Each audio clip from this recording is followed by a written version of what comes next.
America के धरती से जोहार दोस्तों। मैं जा रहा हूँ अभी ट्रेन स्टेशन यहाँ पर, तो मैंने सोचा मैं आपको बता दूँ कि यहाँ पर अमेरिका में ट्रेन सिस्टम कैसे होता है और कितना लगता है एक बार का ट्रेन का आप ट्रेवल। अगर ट्रेन में आप जाते हैं कहीं पर तो कितना पैसा लगता है, ताकि आप कभी अगर अमेरिका आए तो उस हिसाब से तैयारी कर ले और आपको पता भी चल जाएगा कि अमेरिका में कितना खर्चा होता है ये सब ट्रांसपोर्टेशन वगैरह का। और घर से ट्रेन स्टेशन जाने में तमाम चीज़ें होती है। सुबह सुबह जैसे होता है ना गांव में, वैसे कि जैसे लोग आंगन को साफ़ कर रहे हैं, गली को साफ़ कर रहे हैं, या फिर कुछ भी ऐसे ही नुक्कड़ में लोग बैठे हुए हैं, तो वैसे इधर भी होता है। तो आप देखेंगे कि मैं जब यहाँ से घर से जा रहा हूँ ट्रेन स्टेशन तक, तो सुबह सुबह यहाँ पर क्या क्या चल रहा होता है इधर अमेरिका में। आप लोग बोलते हैं कि अमेरिका में लोग नहाते नहीं है, भाई ऐसा मौसम 0 डिग्री वाला मौसम और उससे भी कम तापमान अगले 6-7 महीने तक रहना है कम से कम। तो सोचिए कि कैसे ऐसे ठंडा में नहाए गाँव वालों, बताइए भाई। और हम जो है देखो इतना लंबा बाल है, बाल को धो के जा रहे हैं मस्त, मतलब कितना मेहनत है रे भाई, कितना मेहनत है, लोग नहीं समझोगे। कार में जो 2 महिला जा रही थी वो लोग, मैं व्लॉगिंग कर रहा हूँ तो ऐसे ऐसे कर रहे थे वो लोग। फ़न होता है कभी कभी व्लॉगिंग करना, कभी कभी लोग ऐसे ही कुछ भी बोल देते हैं। माँ जो है अपनी बच्ची को साइकिल में स्कूल छोड़ने जा रही है, पीछे में खड़ी है और वो चला रही है, चलते रहता है साइकिल ऐसे। भाई सब खेती कर रहे हैं। What's that? Ah. All right. All right. तो कुछ विंटर के लिए वो लगा रहा है भाई, अलग अलग मौसम के लिए अलग अलग तरीके का पेड़ पौधा होता है ना ऐसे।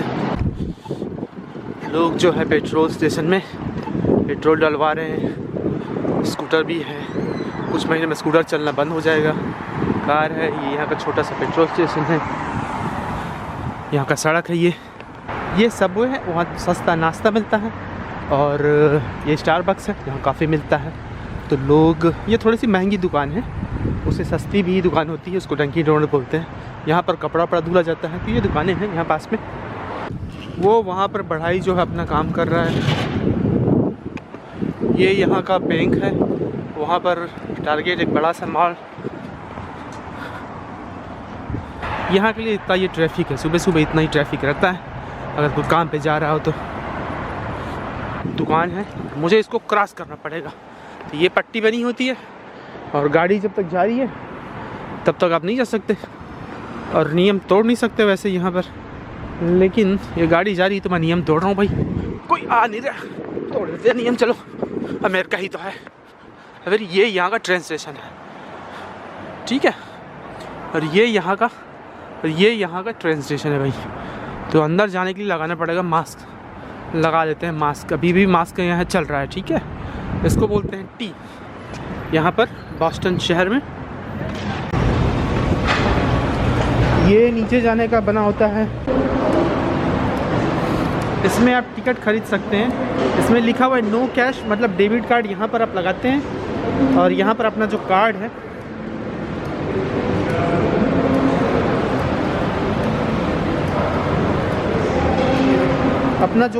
ये इसको चार्ली कार्ड बोलते हैं यहाँ पर बॉस्टन में। अलग अलग शहर में ये अलग अलग नाम से आता होगा, यहाँ पर इसको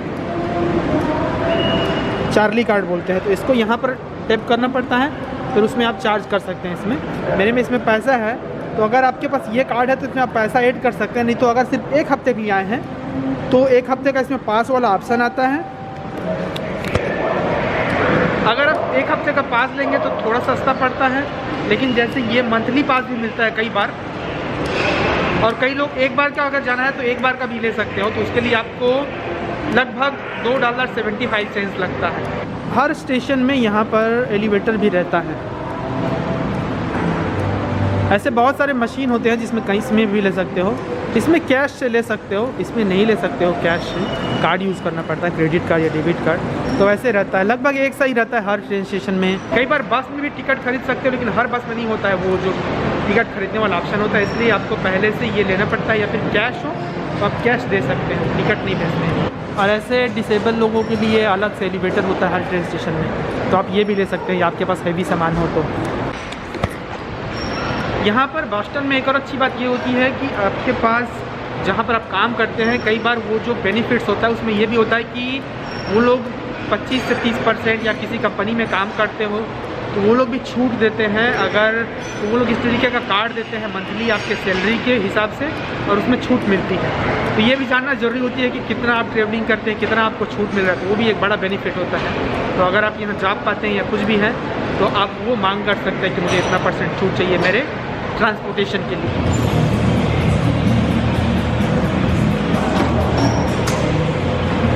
के बाद फिर से एलिवेटर आता है। ये देखो भाई, आपके देश का नाम भी लिखा है यहाँ पर, इंडियन वैली।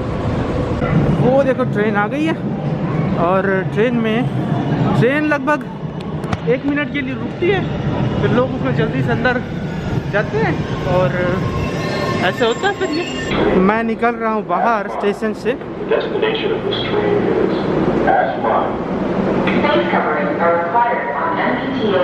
फिर ये जो ट्रेन आती है वो लगभग 1 मिनट के लिए रुकती है एक स्टॉप पे। कोई किसी को धक्का मुक्की नहीं करता है, आप आराम से अंदर जा सकते हैं। 2 मिनट के बाद एक नया स्टेशन आता है, उस स्टेशन में फिर से वो 1 मिनट के लिए रुकती है।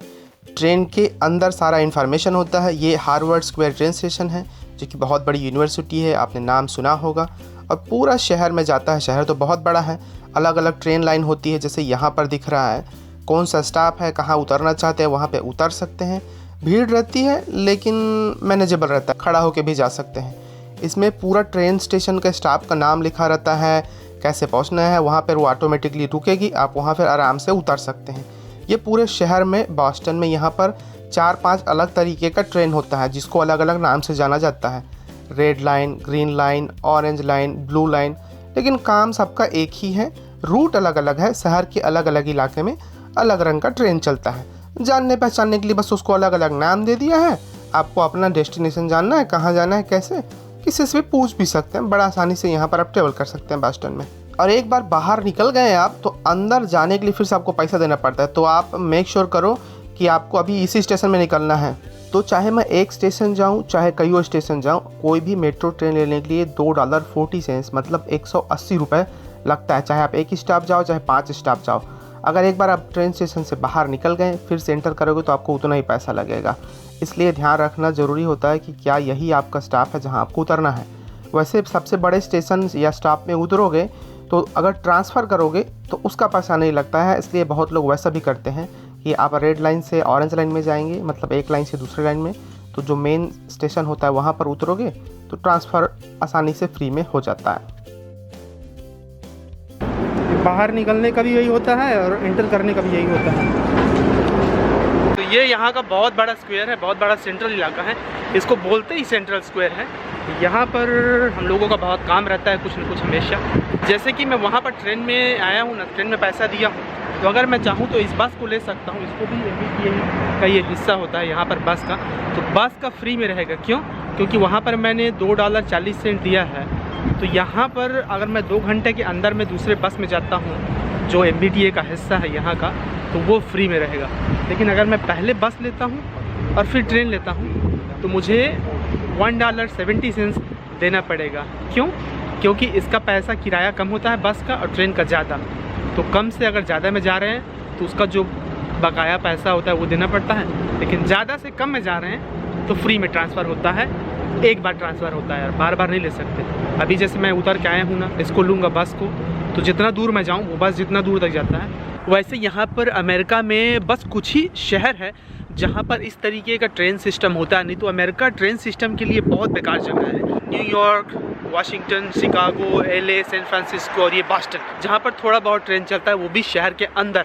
जो कम्यूटर रेल होता है या जो जैसे कि एक राज्य से दूसरे राज्य जाने वाला ट्रेन है, वो तो और भी बहुत कम राज्यों में चलता है। तो यहाँ पर ज़्यादातर अमेरिका में सब लोगों के पास कार होता है, और कार होना अमीर होने का परिचायक नहीं है कि आपके पास कार है तो आप अमीर है, जैसे इंडिया में होता है ना, वो ऐसा नहीं है। जैसे वहाँ मोटर बाइक होता है ना, जैसे यहाँ पर अमेरिका में लोगों के पास कार होता है, और कार थोड़ी सस्ती होती है। तो अगर आप स्टूडेंट के रूप में यहाँ आ रहे हैं और कार नहीं लेना चाहते हैं, मध्यम वर्ग से आते हैं वहाँ पर, क्योंकि आपके लिए हो सकता है कार महंगा हो, तो ये बात का ख्याल रखना पड़ता है। जैसे एक महिला है जा रही है अपने बच्चे को लेके साइकिल में स्कूल छोड़ने, तो ऐसे बहुत होता है। तो इस बात को आपको ध्यान में रखना होगा कि आप जब किराए में कोई घर लेते हैं जैसे ये सारे अपार्टमेंट्स हैं, तो वो ट्रेन स्टेशन से या फिर आपके यूनिवर्सिटी से कितना दूर है। नहीं तो यहाँ पर जैसे मैं बता रहा था कि बहुत कम शहर है जहाँ पर इस तरीके का ट्रांसपोर्टेशन सिस्टम होता है। लेकिन अगर आप यहाँ पर आ रहे हैं बॉस्टन या कैम्ब्रिज शहर में जहाँ मैं रहता हूँ, तो यहाँ पर काफ़ी बेहतर है बाकी जगह से। और अगर आपको ठंड नहीं पसंद है तो भाई फिर ये जगह आपके लिए नहीं है। तो चलिए फिर दोस्तों, आज के वीडियो को यहीं तक रखता हूँ। अभी यहाँ पर शाम के बजे हैं 4, लग रहा है जैसे रात होने वाला है, सूर्य अस्त होने वाला है और फिर जाके मुझे बनाना पड़ेगा खाना। कि वीडियो अगर अच्छा लगा हो तो कमेंट करना, और सब्सक्राइब नहीं किया तो सब्सक्राइब करते हुए जाना। मैं इस तरीके की ढेर सारी की जानकारियाँ देते रहता हूँ अमेरिका के बारे में। और भाई कमेंट करके ये भी बताना कि आपके गाँव में कौन सा बस चलता है और कौन सा ट्रेन, नाम क्या है उस बस का। मुझे बड़ा अच्छा लगता है। हमारे गाँव में वो पीला बस हुआ करता था, नहीं राज्य परिवहन बस हुआ करता था।